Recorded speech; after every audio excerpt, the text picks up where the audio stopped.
Bonjour, mon nom est Alain Mia, je suis pasteur et bienvenue à notre émission Influence. Aujourd'hui encore, nous allons partager sur le leadership, nous allons échanger avec vous.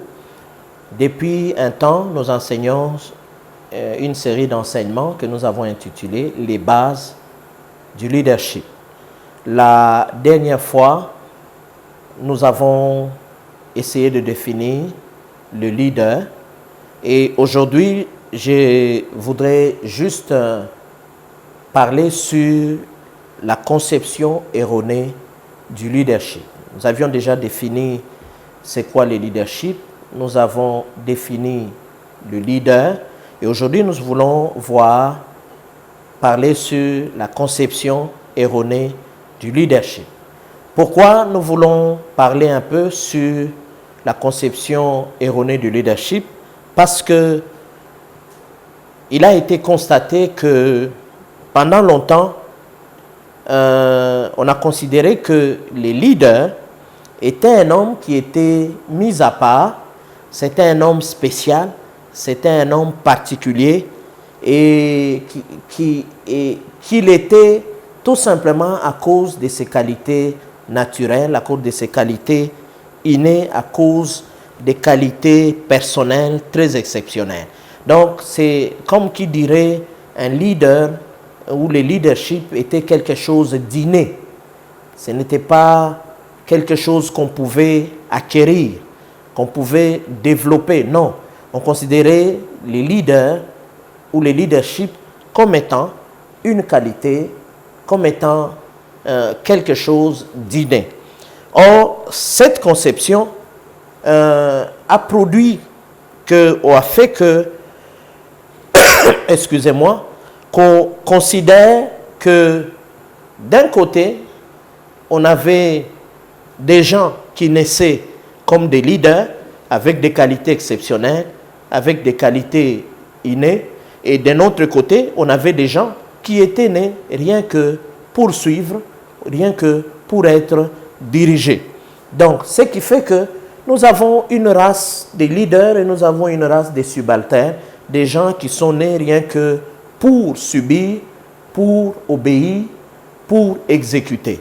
Cette conception du leadership n'est pas vraie.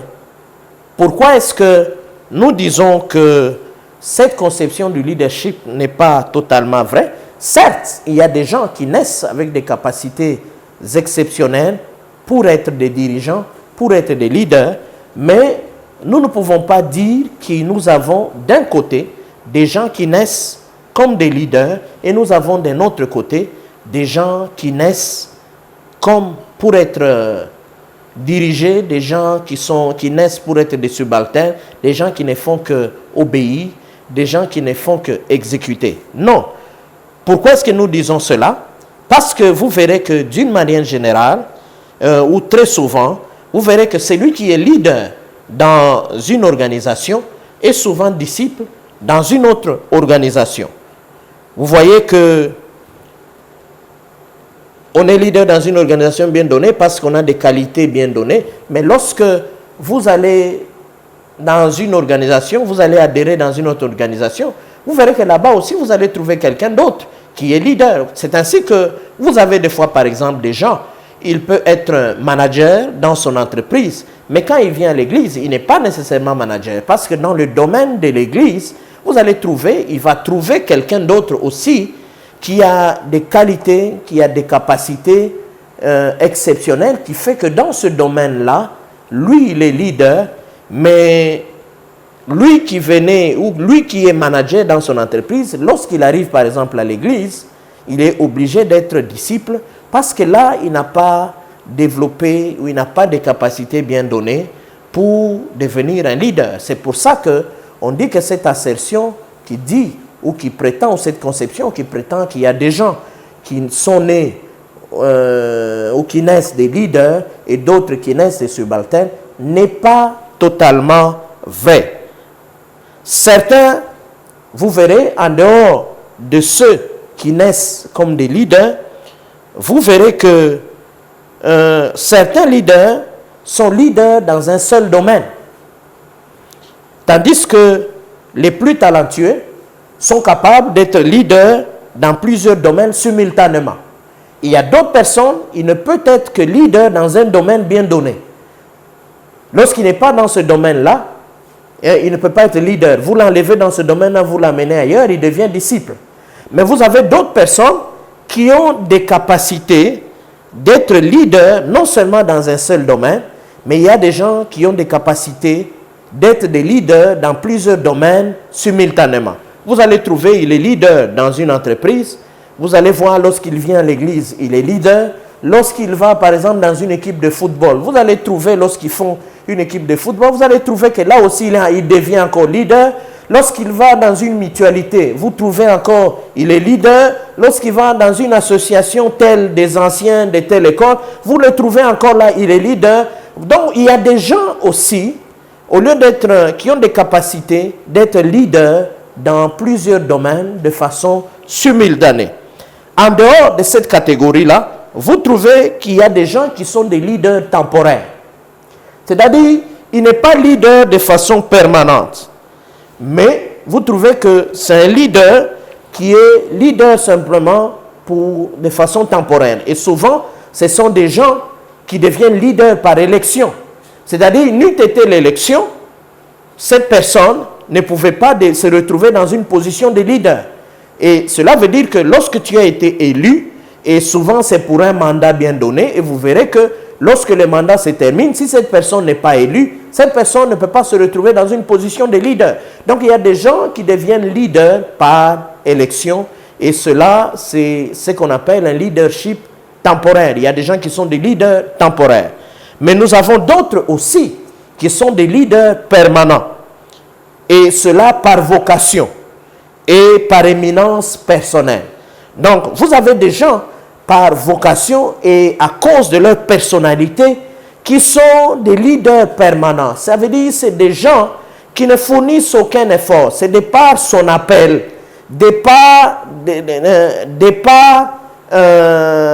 comment on dit, on peut même par destin, je peux même parler ainsi, par destin, ce sont des gens qui sont appelés ou qui ont été assignés à devenir des leaders de façon permanente. Et vous allez voir, de par déjà sa personnalité, ça c'est des gens, quand il arrive au milieu de nous, vous sentez que c'est quelqu'un déjà qui prend certaines initiatives. Même vous tous, vous décidez de dire non, je crois que nous devons les laisser diriger. Je crois que c'est lui qui doit occuper. Vous sentez que par éminence personnelle, vous sentez que cette personne occupe partout là où il va, tout le monde. Il y a même des gens qui peuvent même le solliciter pour devenir leur leader, pour devenir leur chef. Il y a des fois quelqu'un aussi qui peut être leader, mais n'est pas occupé nécessairement une position de leader. Vous voyez que c'est des gens souvent qui travaillent derrière la scène. Il y a des gens, vous pouvez être occupé même une position de leader, lui il peut être dans la masse, mais il exerce une très grande influence sur toutes ces personnes-là. C'est-à-dire, vous êtes dans une position de leader, on vous écoute moins, mais lui qui est dans la masse, vous sentez qu'il exerce une certaine influence sur toute la masse. Derrière la scène, c'est lui, on dirait, qui a le contrôle de toutes les opérations. S'il décide de vous faire échouer, il vous fera échouer parce que lui, il exerce un leadership dans l'ombre, en coulisses, derrière la scène.